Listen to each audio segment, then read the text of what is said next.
Hey folks, this is Ben Gessel. I can't make this video too long. I got to go to bed soon. It's very late night, I should say, early in the morning.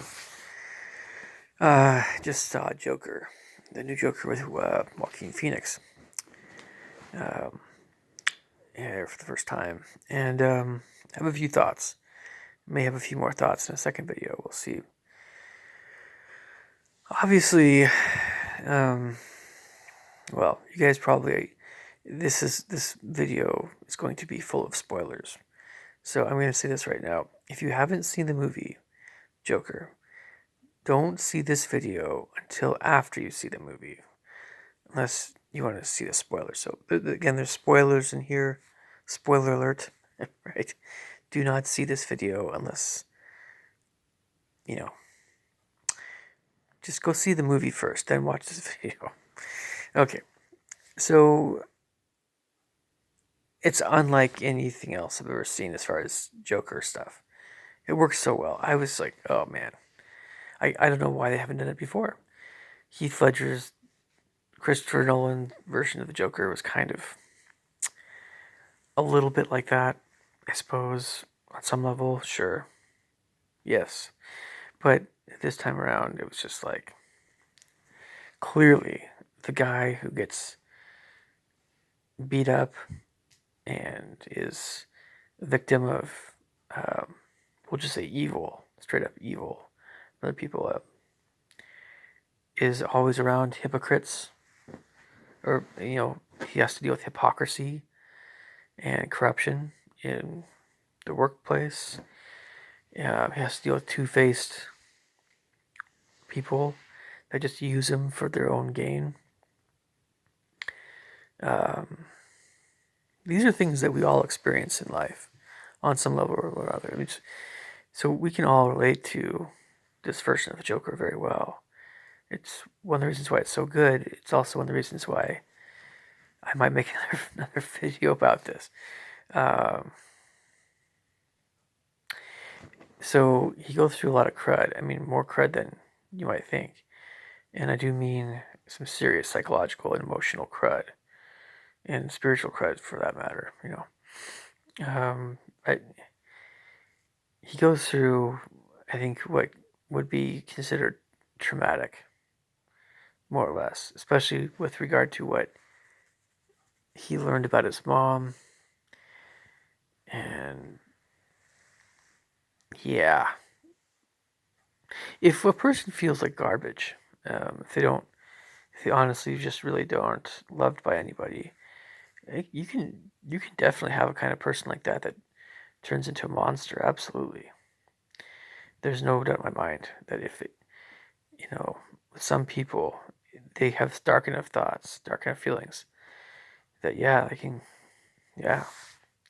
This is a very real thing. This kind of stuff, not just psychology and what causes people to do crazy stuff like this, like kill and burn things and chaos and anarchy, right? Not just psychological stuff, but also just evil. Good and evil are real. Um, yeah. So that's a huge part of this movie.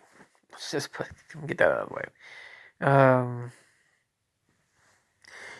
so there's the question of how much would this character, this version of the Joker, apply to myself? Also, how much would it apply to you? So I've already mentioned that these are very real things that we all experience in life. We all experience loneliness. We all experience uh, people treating us unfairly. We all experience corruption in the workplace and being a victim of whatever from bosses. And we have to deal with bullying, and we have to deal with um, the threat of physical just assaults and that sort of thing in real life sometimes, depending on our situation. All kinds of stuff we have to deal with on a daily basis. And if you experience enough of that over time, you can go berserk. So how do you get it all out of your system, so to speak? How do you not become a monster? Because a monster is someone who will perpetuate that um, all that stuff, all that crap, all that evil, right? Maybe monster is a strong term, but a person, we don't want to. We want to cause it to stop. We want to bring goodness to the world, right, rather than evil. So I think the real takeaway question from seeing this movie is how do you not become that way? And if there are psychological conditions why you might become very just kind of go berserk emotionally, then there are psychological. But when does it become a? How much is something a moral choice as opposed to a psychological reason for doing something? And that's a tough. That's the $100 question, right? We can't always tell. We can't always know when that is, but um, you definitely have a character who is more evil when that character does things that are um, premeditated and without provocation, without cause, and certainly without any psychological reason for doing it. In other words, yeah, the worst acts. You can look at Doctor Stone's scale of evil on this, but when Jeffrey Dahmer, for instance, would kill guys and eat them and do all kinds of sexual stuff to them, um, this it was I don't know. There were reasons why he did that stuff that had to do with morbid curiosity at first, and some of it was sexual and all that stuff. It's really nasty stuff, but it was a progression when you, without getting too much into sex, but if you're just talking about murder, torture, we'll just say murder. In the case of the Joker, you see, because murder's a more tasteful thing sometimes to show in a way on TV, depending. I don't know, it's still anyway. It's just that, or you call it maybe I don't know. There's a movie called Juice where again with Omar Epps and Tupac Shakur and stuff, and when Tupac's character starts killing people in real life, he has like the juice, so it doesn't really matter. The first time you kill somebody, whoa, it's an adrenaline rush. Every time after that, it's not as big of a deal. It's like nothing, right? You become desensitized to it. That's how it is with a lot of things that are wrong and evil. At first, you're like, whoa, whoa, and then it's like nothing. Eventually, it just becomes no big deal. Um, but there are so many reasons why, you know, the Joker in this version became. Well, he's in favor of anarchy. He's you would think that. Well, again, it's a character who has nobody in his corner. He's gone through so much crap that he snaps, and he already has psychological conditions to begin with. Anyway, you can talk also about all the societal stuff that this movie hints at, and there definitely are some very clear societal things that they're talking about in the Joker, which actually I think are really important to think about, even though they're so dark. Right, they're very dark. One of the biggest things in this regard is just not acknowledging the pain that people go through. When there are people that go through some serious pain, vast majority of us, go through some level of serious pain in hardships. Again, from time to time, but some of us it's really crazy hard. When there's nobody to help that person, or when they have to fend for themselves, or they have to sort things out for themselves, or they're very, very lonely. They just don't have anybody to talk to about anything. I mean, what effect does it have on that person? And people in society are increasingly not listening, and they're not friendly, even with people that they should be friends with. That is a real situation that's actually happening in real life. I've heard of that. I mean, just living.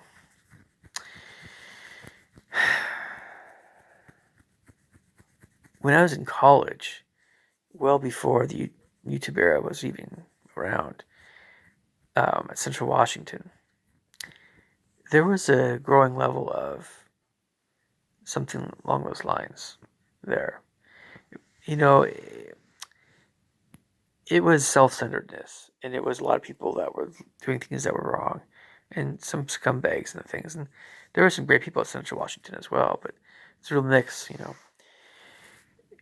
It's it's just that I suppose it's all kind of a question of where you live. Sometimes it's not always a question of where you live. It's just there's a lot of anyway. But basically, it's everyone knows internet culture has made things worse. Um, just people don't talk very much. A lot of people just don't talk very much. They're very guarded and suspicious of other people. And when you do make a friend or you do have a relationship that's deeper, boy, that should matter more than anything. It should be priceless.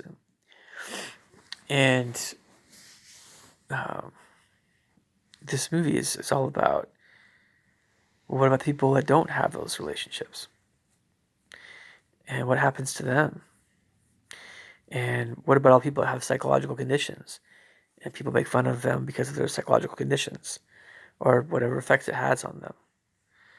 And there's all kinds of conditions you can have that you don't have any control over for the most part. Some things can bring on certain conditions. So what about them? And how do people treat them? And do people take advantage of them? Yeah, yeah. This movie talks about all that stuff. And I mean, it's just if you thought the Hunger Games was something to talk about, wait until you watch the Joker. I mean, the Hunger Games is fine, whatever, it's good. Yeah, sure, whatever. It was good. It actually was good. The Joker is far beyond anything the Hunger Games could ever say. I'll just put it that way. In terms of just this kind of, it's not that the Hunger Games are bad. It's just that it's like comparing a McDonald's meal to um, like a Ruth Chris Steakhouse. It's like a place in Seattle. I mean, the Joker is the steakhouse place. McDonald's meal is Hunger Games. It really is. Because we're talking about so many things in there's so many topics that go so deep in every scene in the Joker. This is why Joaquin Phoenix is one of the best actors of all time. I mean, in my opinion, he's at least currently, well, he's one of the best. He is one of the best, and he's just an awesome guy. And he has an emotional side too. I mean, sure, but it's like this is one of the reasons why he just it's like, yep, yes, and to be honest, it was a movie waiting to happen. You always had the really goofy, higher energy Joker played by Cesar Romero, somewhat higher energy, but he had his thing. Jack Nicholson was the scary looking Joker, right, with the eyebrows, and he was meant to play the Joker, right? Heath Ledger was the anarchist, get more violent, and Mark Hamill had a great laugh, and he was the animated Joker voice, and then you had some other folks after all those guys, and Jared Leto was me. So then you finally have, Joker, who's you really understand why he became the way he became, even better than anyone else. Jack Napier, right? Jack Nicholson's version of the Joker. Well, he was already a criminal to begin with, or he was already kind of a bad boy. Yeah. But he was more of a kind of a crime lord or a underboss, I guess you could say, or something. To the yeah, boss Chris or whatever. I don't know. So he already had the criminal mindset, and the Nicholson's Joker played out more like a comic book Joker. It was kind of like the comic book stuff that Cesar Romero did. It was more, right, the Jack in the Box pops out and scares you, and then the Joker punches someone or something. I don't know. That kind of stuff. More slapstick. Cross between that, Nicholson did with something a little bit more sinister, even a little bit scarier, but never anything like Heath Ledger was the younger, more athletic Joker that was, whatever, scarier that way. This was, for so many reasons, this goes deep, and it was dark, and, like, you're going to be asking all kinds of questions after you see the movie, I'm sure, like, regarding, so how do I treat people with different psychological conditions, whether you know it or not? Am I self-centered? Am I a jerk?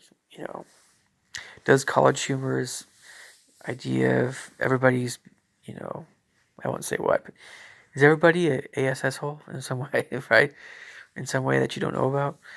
That was just some dumb thing. It's still on YouTube. And then, we talked about anarchy in society and things that are causing anarchy to rise. And the people that are in charge of enforcing the laws and where these laws come from, and are they just laws? And the richer getting richer and the poor getting poorer, and that leading to riots eventually, and incarcerations and prisons. There's all these kinds of societal things that you're going to think about a lot more with this movie than with anything that you have come before with a lot of Batman stuff. And again, it was a movie waiting to happen. And I'm not even talking about um, there's a side to this movie that's very emotional, and it's very, you know, show your emotions. Even though a clown face can kind of hide behind a smile, that's kind of one of the big Joker things. But or hide behind the laugh. There's a lot of pain inside. It's just the song that they use is getting into that very thing. You smile even though you're whatever crying inside. Um, but yeah, like when anyone is very very emotional, it's hard to be very rational, and it's also hard to be very clear thinking about what you're doing every day and where you need to be. If you're caught up in very strong emotions, again, you just all that stuff goes bye bye. You have to. That's why I only want to experience very strong emotions when I don't have to think about my schedule. When I have a lot of time that's not structured. If it is structured, I can't get too emotional. I can't get too into this way of being too much because I have to keep track of where I need to be and what I need to be doing. And that can get exhausting too. If you do too much of that, you can get really burned out. You can get burned out, and you need some me time. So anyway, so I mean, there's all kinds of things to talk about with this movie. It's a 10 out of 10 at least. I mean, it's one of the best movies I think that's ever been made. To be honest, even though it's so dark, even though it seems to suggest that anarchy is the way to go. And I just have a few more things to mention about that subject. Um, it's true that we don't have a perfect world. We don't have perfect laws. Things are not perfect. Um, from my own religious standpoint, I've been taught that um, we need to be good citizens of our countries that we're in. So we need to uphold the law. So you're not going to see Mormons really uh, be involved with anarchy kinds of things, riots. It's less likely to happen, but it's not impossible because we also believe that there's a lot of corruption in government, and so at some point you need to have a revolution. So when is enough enough? And that's a really good question. I've often wondered about that myself. It's certainly an open area top. I mean, an open topic. I mean, like, I'll listen to everybody from anarchists to the people that are really, really, super Law and Order fans and conservative and everybody else. Um,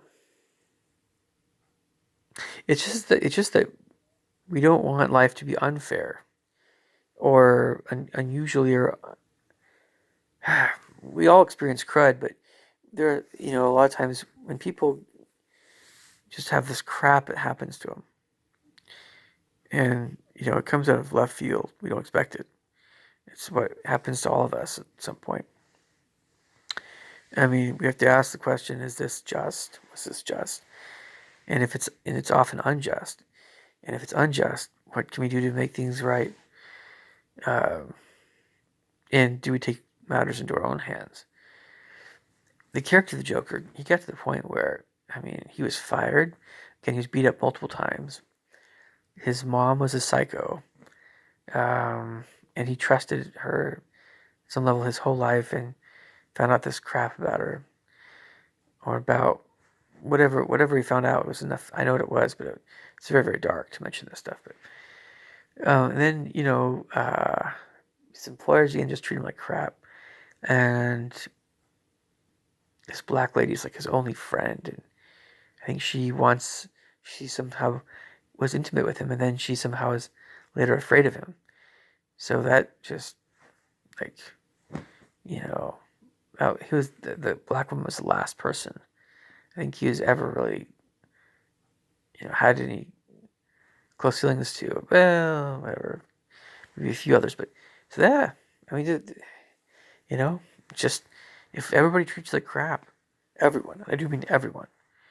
It's with those feelings. It's those feelings where if you feel like being treated like crap and being stepped on and taken advantage of, hey, what's to stop that person from just going berserk and just mowing down a bunch of people with a machine gun? No, seriously, if you think about it enough, we vast majority of us have enough wherewithal to not really think that way. But these are very real things that can happen to people. And what the Joker movie is trying to say is, um, we're not. How can I, it's kind of like criminals and crazy people are people too. And I still believe that if someone has no conscience, but some people are very, very evil. It's true, but there's a heck of a lot of um, just coldness in the world. Just coldness. Just um, you know, here's a good example of what I'm talking about. So, you know, I've seen all kinds of stuff on YouTube. Oh man, all kinds of stuff. All kind, just you name it. I'm sure I've seen it. Uh, I mean, tasteful subjects, folks. So, Chris Hansen, he's the old host of the Kids Catch Predator, right? So he had this show, and we all know that he had some kind of infidelity thing later on. So then because of what he did, anyway, I think a lot of us know about that stuff. So if you comment on these kinds of videos, um, showing some kind of compassion or understanding or whatever to who's supposed to be the bad guy, who's the child predator. If you show any if you have any degree of a lack of anger, aggression, I want to string him up by the growing. If your tone is just anything but really aggressive and toward the child predator, people are going to accuse you of being a predator yourself on the comment section a lot of times in these videos. And it got so, I mean, it was just ridiculous. It was ridiculous. No, I never defended any of them, of course. I think I often was trying to understand where some of them were coming from, uh, in a way. It depended on the situation. I mean, isn't that the whole point of the show? Is to have Chris Hansen talk to that person? Why wouldn't he just have the police arrest him on the spot? I mean, it's embarrassing, that person, but the whole point of talking to him is to try to understand what his thought process was, what the person's thought process was if they're trying to, if they're being a predator or something. And so that got people thinking, So you would think that you'd understand that whole train of thought better on some level. So yeah. But what a lot of people ended up doing was it was just this witch hunt. And it was a witch hunt in the comments section so many times.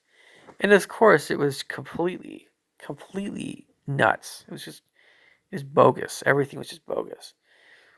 And it's just a lot of commenters on YouTube are riffraff. I keep mentioning this as well. And but this is a good example I'm talking about. It's an example of the coldness that exists in the world. It's cold. It's not friendly. It's judgmental and it's stupid, and it's everything. It's just everything you can think of that you don't want. No, you don't want to associate those kinds of people. I mean, you don't want to attract them in your life. Just riffraff. Like some of us have to grow up with those kinds of people. No, we don't want to spend time around them again when we get older. Of course not. You know, it's like why a lot of people don't want to go to their high school reunion.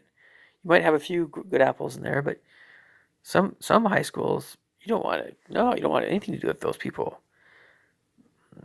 At least not in that setting. You know, so gosh, man, I didn't think I talked too much about this movie, but yeah, there's a lot of stuff in it. And I won't. I'm not gonna kid you guys. I'm not gonna kid you guys. The people have been talking about this movie for a long time, and I don't think Joaquin Phoenix will like this. I know he won't.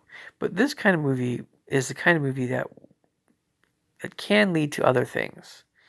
It's darker in a way than The Dark Knight because because although Joker in The Dark Knight was very evil, whatever. I don't think he was. Yeah, anyway, I won't get into that whole Ledger versus Nicholson. I'm a Nicholson fan, right? Not he's not. I like Ledger personally. Or as a person, I like Ledger more than Nicholson. But Nicholson's fine. I mean, he's just a grumpy guy a lot of times. It's whatever. He has his ego, whatever. But I thought his Joker was better. But whatever. So, but yeah, I mean, this is the movie people can be talking about for a long time. For a long time. And it can lead to other things, folks. And I don't think it was Phoenix's intention to lead to anything negative. But my gut feeling is telling me this is going to start some riots. You think that movies like The Purge are going to do that? Nah. That's just, it's kind of food for our riffraff stuff. The Joker, that's fuel for your rage. That's fuel for your anger toward the establishment, government and police and laws that many of us feel are often not right, right? You know, you don't even have to be black to feel that way. You can just you can just feel like you've been taken advantage of because of whatever. What Um, anyway, by all means, folks, leave your thoughts and comments below. Please do. I'll catch you guys later. Take care. Bye.